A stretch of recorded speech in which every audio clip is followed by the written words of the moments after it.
was bad. This is Steve Downs, the voice of Master Chief, Spartan 117. Welcome to Quality Time, the KO Koala Entertainment podcast. Anthony and Skylar. It's like a supernova. Master Chief, out.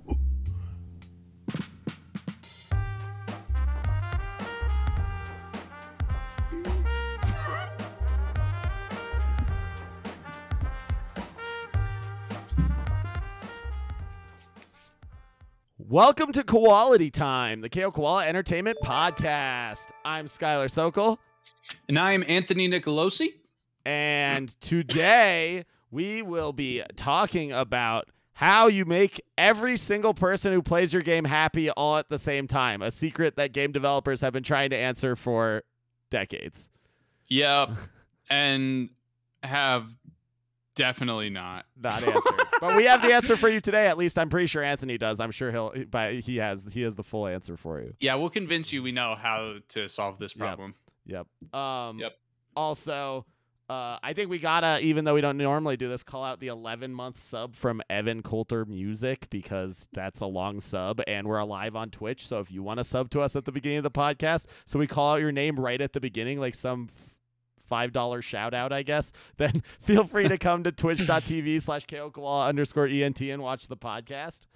We stream these every Monday at 8:30 p.m. Eastern, and you so better fucking be there next week when we have Celia Honan, ex-UX director at Epic Games, previous work on lead UX positions for Assassin's Creed, Rainbow Six, all kinds of games that you've heard about. It's amazing. It's unbelievable. We are going to be so outclassed from an intelligent perspective. It's ill. You should just come. Celia's got plans to ask us questions. Yeah, come watch us. She's gonna ask us questions about our development process and our UX process. Things that we've probably never said publicly about some of the ways we're approaching the game will be said next week. So, yeah, the way we've approached developing Agora is heavily influenced by some of her talks and probably most of all her book, The Gamer's Brain, how neuroscience plays into game design and UX, whatever. It's fucking phenomenal. So excited to talk to her. Got to be here next week. Check that 13th. out next week. We'll be here live on Twitch. So, Anthony, you were spurred onto this topic because, as usual, your best friends in the Halo community are enraged. That fucking Halo community that I'm part of, okay? I'm not shitting on the Halo community from an external perspective. I'm part of it. I'm part of the problem. We are such huge bitchers, man. We're always complaining about the big man in green and his intellectual property and how Sprint shouldn't be in it, how Sprint should be in it, all kinds of stuff. One thing worth noting right here is recently Halo Infinite. First of all, Halo Infinite's coming out this year. It turns out they actually did say it's coming out December 8th. And not delayed. No more delays. Things have been delayed. And that's maybe a subsequent, like, elements of the game. And that's maybe its own conversation at some point. But maybe touches into this a little bit. Have been delayed. Halo Infinite's coming out. And there were flights, right? I was one of the lucky people who got to play it. Quite frankly, for the Halo community being so divided, it was received pretty well, but there were still some things that the community was a little divided on. And some people who were external to what I would consider the like day in, day out Halo community also had strong opinions on, because the Infinite Flight actually had strong impressions on people who don't usually play a lot of Halo, which is good for Halo. But is an interesting problem to grapple with if you're 343. The premise of this podcast: how do you balance the desires of your hardcore fans, especially, this is really mostly, I think, within the context of an established game. The game would have had to at least have come out for this to be a problem, right? And the general gaming public. Yeah, so I think for me, there's two really interesting sides to this. There's the side of single player, like narrative experiences and the question there, and then the question for competitive multiplayer experiences, right? And I feel like those are sort of two separate sides we should maybe look at. So yeah, well, and to paint the picture, maybe to start, Halo is a 2-decade-old intellectual property, right? Its first game came out in 2001.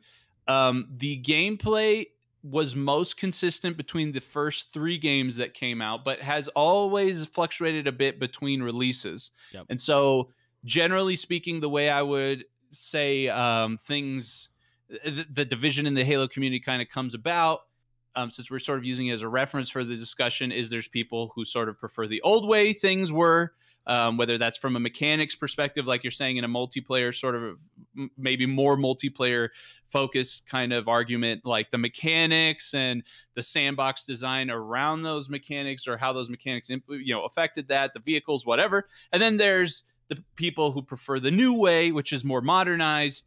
I think that'd be the simple way of putting it. From the campaign, it's a little different. The campaign is, the way I would describe it is, there's people who maybe liked the original trilogy's, Bungie's style of storytelling better than 343's, where Bungie was more like the what's it called, voiceless protagonist. Chief's a shell, he's a vessel for you to experience the world. And in 343 games, he's much more of an actual character, right? Like, yeah. So, and that's just one game's example of this, like this dichotomy, which shows up in almost every game that is even well established, or even games that aren't, right? Just popular games that are then being balanced later by the developers from a multiplayer perspective, right? This happens all the time. Valorant being an example of a new game that's come out that people are constantly having discussions about whether these multiplayer games should be balanced for the competitive community, like the pro level, or should they be balanced for the casual player? This is a huge problem in fighting games as well, a huge discussion. And very recently, you had the Apex Legend tap strafing issue, in which players, especially on PC and could tap strafe. I think the way most people did this was with the scroll wheel, where basically you could change the angles of your movement really effectively, really sharply. Right. And Respawn patched it out. That was met with divisive reception to some extent, but it's similar to a past discussion we've had on things like bunny hopping, and whether these like tribal quote unquote mechanics, or mechanics that started out sort of as exploits in the game but the community has adopted, should be left there, or should they be taken care of by the developers, and if so, what's the process? But for now, let's just get to the more broad question, like what should you listen to? Yeah, what are the considerations for which party you listen to? I mean, one obvious one that comes to my head, like genuinely, is like, of course, appealing to new audiences is valuable for your business, right? Bringing new people in, always going to be beneficial, because let's face it, the old fans are going to buy the game no matter what. Well, that's part of it, for right? sure. Like the old Halo fans, as much as they complain, they're buying Halo Infinite. Like, right? And Joe Belisek, who came on almost 10 episodes ago now, Blizzard producer, said they have data that shows that, right? Like, we can track a player going onto Reddit and bitching their fucking heart out, but then they buy everything. Yeah, I forgot he did make a direct comment about that. Yeah, where he was like, yeah, that's just how it is. And so we try and ignore those kinds of things and just focus on like our metrics in game for what people enjoy, is what he said. And that's a really interesting point, right? Like, you always are going to get the loud minority on the internet when it comes to like opinions on games, right? Like, because the people who are satisfied are not going to say anything. The people who are just like comfortable, they have no reason to say anything. And not only that, if that vocal minority seems big, like the whole community is rioting about this, in the grand scheme of things, especially when you have these bigger games with literally like millions of active players, right?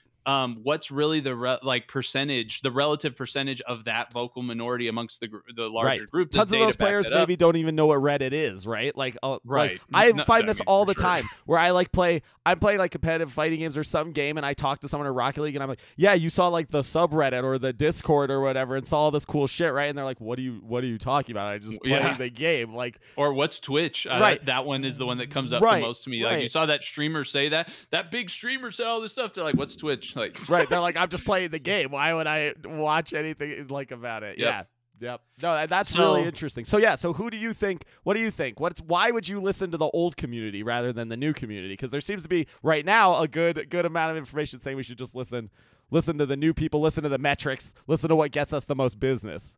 This is like such a nuanced problem, right? As often these things are, like because to your point, when you were saying the new community is when you look at your dedicated fan base, they're going to be if you had, which like bigger companies like Microsoft have the data to look at, like, okay, what's the size of the demographic that we think is going to very likely be interested in this game, right? So if it's a game like Halo, okay, that includes maybe Call of Duty players, Battlefield players might get thrown into there, whatever. Then what's our like current active user count, right, playing Halo right now, and you're definitely going to see the relative percentage of the potentially interested demographics always going to be so much smaller, right, for your dedicated fan base. Now there's a wrinkle here, so meaning the data from that perspective might imply, yeah, we should reach out, we should maybe exclusively focus our efforts on that wider audience, but especially with the rise of social media and the influence that influencers have on the internet perception of the game that affects reviews, which largely affect sometimes have even impacts on like whether people get raises at some of these companies, right? Like, do we get a Metacritic score of something, whatever. You might, if you put something out that your entire dedicated fan base hates, that's going to get a lot of negative momentum on social media. Yeah. Now, the dedicated fan base are definitely the loud ones. Like, for sure, they're going to be the loudest ones, even if you make tons of new fans. And there's some value in having them. I think there's significant value in having them be positive about your game, right? Yes. Especially pre-release. That's true, especially pre-release. That being said, again, the last big Halo that came out was 2015 from a shooter perspective. Right. Every Halo has consecutively sold way more than the last one. Even though I would say especially since Halo 4, when 343 took over 2012, the community's like always fucking so divided every release, you know? The Infinite right now, quite frankly, since 2012, when I really started like tracking the maybe social perception of the community for the games, like it's the most unified I've seen the community in a long time on almost all fronts. So we'll see if it, how that shakes out, and it's going to be free to play. So those metrics of sales and stuff are going to get so fucked in that regard. Very confusing in that sense. But just to back up, even though the community's been divided, and if you go on YouTube and you look at all of the Halo videos that came out around the 2015 timeframe when Halo 5 came out, some of the biggest YouTubers, the biggest Halo YouTubers right now, with some of them millions of subs, who came from nothing when Halo 5 started, are built off of the negativity they vocalized, Right.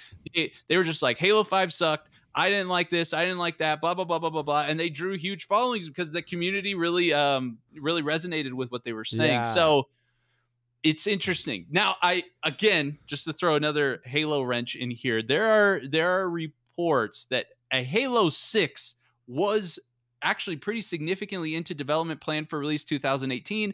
It was too Halo 5-ish, and they scrapped it. Interesting. And focused on Infinite. Right. So now, granted, that doesn't necessarily mean they're listening to the dedicated fans. It could be based on their sales metrics or like that. Oh, the reception wasn't what we groups think of. They used or something. Right. But still, that is a really interesting fact, right? They could have actually made a major pivot just based on community response, which I think is what you should do, right? As we'll talk next week, I'm sure, with Celia Hoden, like, people's reactions and how they approach and experience your game matters so much more than how you think they're going to. Right? So, and then how do you balance that from a creative standpoint, especially if you're in these AAA studios that are trying to attract top talent, top design talent, top whatever talent? If you make the same shit every time, creative talent, I don't think is going to be super excited about that. You know what I mean? Yeah. Like, if I was a Halo fan, which I am, and worked at 343, maybe I wouldn't care, because I'm just like, fuck, it's amazing. Maybe that's like the Call Halo. of Duty, because that's what comes to my mind immediately is Call of Duty, right? And probably the people who are already there love Call of Duty. They don't care. Like, they're excited to make a Call of Duty no matter what. Or they're just burning out a bunch of fucking young guys and rotating them through, you know? Based on our recent knowledges about Activision Blizzard, there will be nothing that will surprise me coming from those companies ever again. So, right. Just to say that if you've got to push the envelope somehow to get your talent in-house, like, invested and excited about the thing they're making, right? You would think so. Yeah. One day when we can get maybe like Mr. Will Waltz on, or you know, some other of our AAA friends. Like Joe backed that up a little bit, right? He was saying he finds some amount. We asked him how important it was to be excited about the IP that this is again Joe Belusek, the one episode 77, if you're interested, how excited it was for you to be excited about the IP you're working on. And he said that definitely played an amount, like how in his excitement towards working on some projects, but that he personally also found excitement from like just the execution of his task, right? Being a good producer and stuff. So yeah. Right. Maybe they're finding fulfillment just in what they're doing, even if the overall experience isn't like super cutting edge or innovative or pushing the envelope in some way. Right. But okay. So like, Let's talk a multiplayer a bit here, because I think that's really interesting, right? Like this whole balancing issue, because the pros playing your game, the people playing your game at the top level, represent an extremely small percentage of your community. Right. But they are the people playing your game the most by far. Mm-hmm. Right? So their opinions, and a lot of times they get a lot of the same social media 100%. attention. Yes, they have a lot of attention on them, so their opinions definitely matter, right? Like if they are upset about a balance change, that it will resonate through the community. Even if that balance change benefits some bronze player, they might still think that it's a bad change and not even like be able to perceive that it benefits them because of this response from the pro scene. Right. So I don't know. I'm a big fan of balancing for the like pro scene, unless there's something that it's like literally making the game unfun for casual players. Okay. Like in Dota, for example, there's been a lot of issues like this, where there's been a Dota hero that's it's balanced in such a way where and they have all this data is available through like different Dota websites through the Valve API. You can actually see like all this data about the win rates of individual heroes at different ranked brackets. And there are heroes where their win rates are like enormously, like 70% in like the low bracket, but then like 40 or 45%, 40% like normal win rates at the top level. And I think situations like that, if you can find ways to balance those heroes that don't affect their positioning, their win rate positioning at the high levels, but do affect them at the low levels because clearly some strategy is working at the low levels that isn't working at the high levels, that's the kind of balance change I think you could make for casual players. But in general, I feel like when you're balancing, you should be balancing for the people playing the game most competitively, because they're the ones who care the most about the balance. Well, and that problem specifically with Dota sounds weird, right? Because I would imagine, I'm not a MOBA guy, but that there's a design intent to almost sort of graduate a player from one hero to the next. Like you're trying not necessarily. To move them. Not necessarily. Really, like those games are fine with a mastery path of one hero for your entire play. They're all pretty well, just because the data is sort of the one that you just said sort of would seem to indicate that some are more viable. That's just on a balance patch to balance patch basis is all. Okay. And those numbers shift entirely. So the design is every hero should be viable within their unique role all the way up through the mastery path. Yes. Okay, exactly. Cool. Yeah, first of all, one thing that's just like should be said is this is a fucking hard problem. Even if you knew which way you wanted to go, saying like, yes, we are balancing for esports pros. That's such a fucking hard Then you're like, problem. okay, so how do we do that? We change this number by 3 and suddenly like the game is balanced and you're like, huh? Yeah, you know the fucking ramifications? Oh, shit. Well, all of a sudden, by pushing this value by 3, when you start equipping the one item meta, like, fucks it at some state that you didn't think. Or even in Valorant, a way simpler game, like, it's always so interesting to me when I see, like, oh, we changed the cooldown of this hero's ability by 0.2 seconds. Right. And it's like, how did you come to that number? And, like, in what ways do you really feel like it's just really interesting. And I don't know. I feel like when the changes are that specific and that nuanced, you have to have a philosophy, and that philosophy should be balancing for competitive play. So Halo Infinite just did this flight. And 343 just put out a blog post last week where they went through some of the highlights, high-level info, because if not, it'd just like literally be way too much data. But they would go through like, okay, regarding the UI, here are some positives we got out of our feedback from the flight. Here's some feedback, like negative feedback we got out of our flight. Here's what the teams thinks of that feedback, and here's what we're acting on if we're acting on it, right? Yep. For example, one thing that came out of it was 3/4 in the flight. There was a basically radar implementation that was more or less like you only showed up on radar when sprinting or doing some special stuff, right? In Halo 5, this was used, and actually, in my opinion, to great effect. I think it was the best version of the Halo 5 radar. But for whatever reason, maybe it's the fact that since the extra mechanics, mobility mechanics, have been neutered so hard in Infinite, sprint is like 8% faster than base walking speed or something. It just felt weird, right? So because the risk reward of sprint wasn't as high, so it ended up that the radar wasn't used as much because people just weren't sprinting. Because why would you when you can just walk and basically have the same effect? It felt useless. The radar felt useless is the way I would describe it. Because no one felt the need to sprint, right? Like basically. Probably, you know?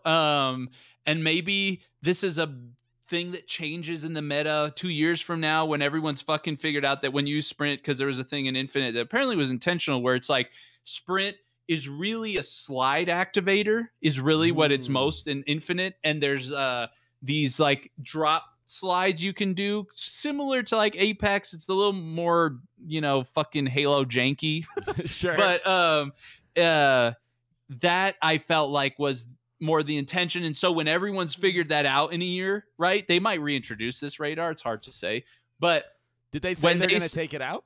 So they said they're going to return to the classic style of radar for the next flight and see everybody's feedback, which was generally what I saw and what I also felt was like the thing, at least the next thing to try, right? So Alexander Battaglia, I'm going to unfairly sort of pick on him. He is, I was going to call him his Twitter profile reads, ray tracing radical, Turok technophile, crisis cultist, motion blur menace, and content creator for Digital Foundry. He often breaks down like the graphical pipelines and stuff for all his content's fucking amazing for Digital Foundry, right?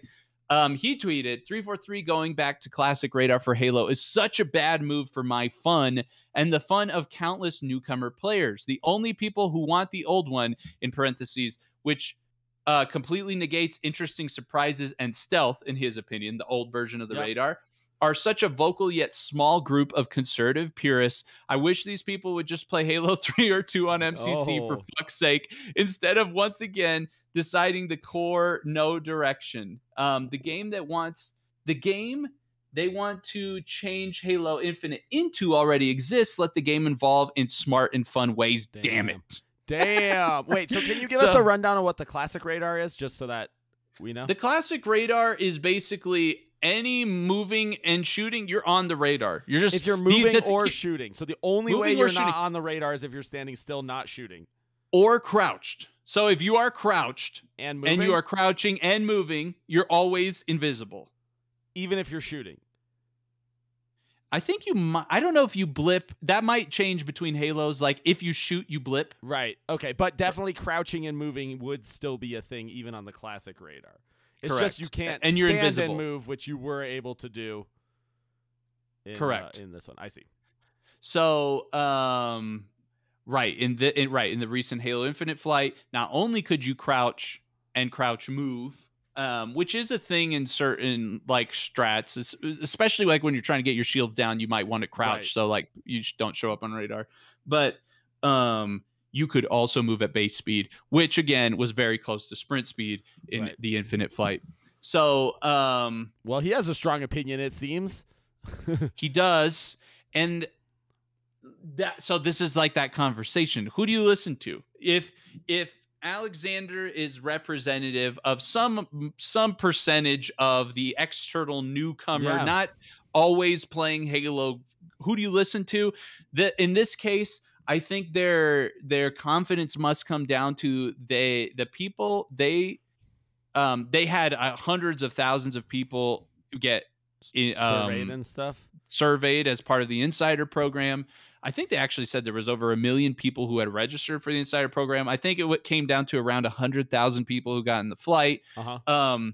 They must feel strong, and not everybody from the flight got asked questions. Okay. So they somehow must have metrics that make them feel that at least, how can I say, back up the direction they want to design for, right? Yeah. So they must say, like, we want to listen to these people, and we're confident that this sample size that we chose to get feedback from the flight represents those people. Yeah. Right? Yeah. And now they want to, and I mean, granted, they do have the liberty, right, of having the game not out yet. So they have the opportunity to do like this sort of A/B testing, right? Which is very valuable. Like it may be that overall they're leaning towards like the new radar is the best thing, and they're pretty confident in that. But in order to like show that to the community, or maybe like be proven wrong because like it is possible, they would want to do this like A/B testing kind of scenario, because I'm sure they've done both in the past, right? They probably made this decision with like that consideration in mind originally. And they have a pro team, so these are ex Halo pros who it's about a team of like 8 of them who are in the design, on the design team, providing feedback on this stuff. You know, they fucking like tested all these variants, right? Absolutely. So yeah, that's Infinite, just based off of the flight feedback, not just my own personal opinion, based off some of the content creators who played it and stuff who had such strong positive feelings about the flight. They seem to have somehow come up with a base foundation that is fun to both normal Halo players, and or at least is alleviating the biggest problems maybe they had with the changes that have gone on during recent times, and introduce a lot of modern things that make other people interested. I'm not sure, you know, they seem to have done a pretty solid job on that. So these kinds of extreme ends, like there's another one. Here's another thing. Halo has a gravity hammer, right? In the previous Halo games, the gravity hammer had a faster swing than it does in Infinite, which on one hand made it kind of similar to the sword in the sandbox. They had like similar kill times. Right. Sword had maybe a little bit more of a range, whatever, but one unique aspect of the pre-Infinite Brute hammer was that it had physics ability, right? Like you could hit it and like kind of get propelled a little bit. Right. So in Infinite, it doesn't have the physics ability. And it's a way slower swing. And so but it has a bigger blast radius. So it's more uniquely diversified, in my opinion, from the sword. They have now like much more prominent strengths and weaknesses. But so like the external people, I think, are more like, oh yeah, that's a compelling differentiator. That's what it sounds like to me based on you explaining it, for sure. And then the Halo community is like, fuck, I wish I had the physics back, and the swing's kind of like, it's too slow. And this is one where 343 said the feedback was divided, and for now they're not going to change anything. Interesting. So anyway, like the conversation today, I think was, highlights to me, and thinking about this and just, you know, observing these kinds of things over the years, especially, like I said, within being part of the Halo community, like I think that the thing that you're really striving for as a development studio is balance, somehow balancing the two concerns. You want, I think that's the way to go. Maybe you can think of some, I don't know if you think Dota, for example, is an example of like, they just don't give two shits about the newcomer. It's all hardcore. I mean, I'm in the boat of, you know, if you have metrics that you can use to gauge what you're doing, you should use those, plus this survey feedback. I think 343 is doing it right here. It seems like they're not really focusing on what the like random content creators are saying. They're focusing on the hard feedback from the people who actually played the game, and probably metrics they collected. And if that's the way they're making their decisions, I think they'll be in good shape. Right. You know?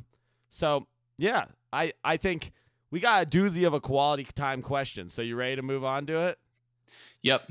Yeah, right. I think the last thing I would say is if you're listening to this podcast and you have some thoughts around this, join our Discord. You can find a link to it at koalaentertainment.com and talk to us about it. We'd love to hear what you have to think. Absolutely. Now, I don't know if you want to answer both of these questions from Marcus the OK, our editor, who is also a patron. So the money we pay him for editing just goes straight back to us. Don't tell the government. I don't think Anthony meant to leave, but he left anyway. I clicked on the wrong. By the way, I definitely didn't start my recording. Time. Spoilers, so we're gonna use VOD audio for this one. Okay. All right. No problem. So we'll start with Marcus's first question, see how long it takes, and then we can either save a second one for later, because I think they're both very good, interesting questions. Yeah, I think so. What work do you guys see ahead of you after Agora is released? Obviously, you need to keep up the content creation, but with game creation more or less finished, what game-related work do you guys think you'll have? One thing I want to immediately off the bat, like, give Marcus some props on is that he's treating content creation as a first and foremost priority. Anthony will be happy about that one. I mean, I'm not gonna say Anthony loves making content, but he's definitely good at it. No, I think content creation, I think putting out content regularly is going to, over the course of time, be just as important as putting out good games, I guess so let me put it that way. Anyway, backing up. What work do you guys see ahead of you after Agora's published? So the way that Marcus asked this, I think I would say he said game-related work.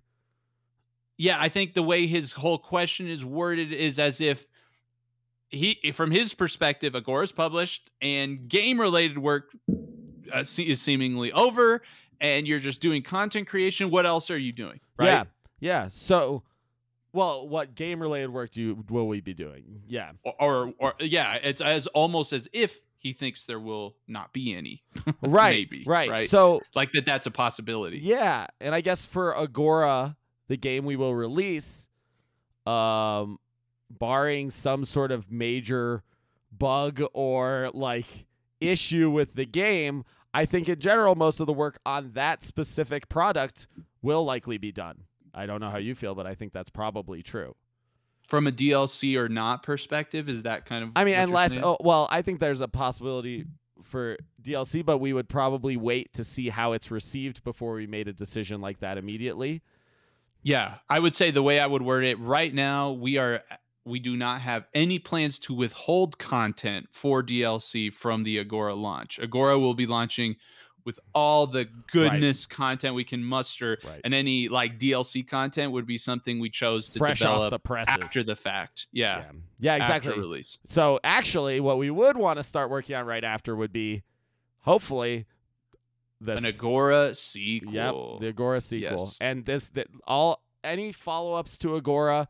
Any additional games in the Agora universe have been a long time coming. They have been in our discussions since the very beginning of Anthony and my first discussions about the game, and especially the narrative of the game. So, yeah, and there's, especially because Marcus answered this, and so we're talking about it now, there's going to be some good content on the Patreon in this week talking about this, sort of the reality of how we originally envisioned this project. So we technically started the company March 2018. Yep. And I'll say as an intro to all of those details, like we originally scoped or tried to scope Agora to be about a year's worth of effort from what we understood it at the time.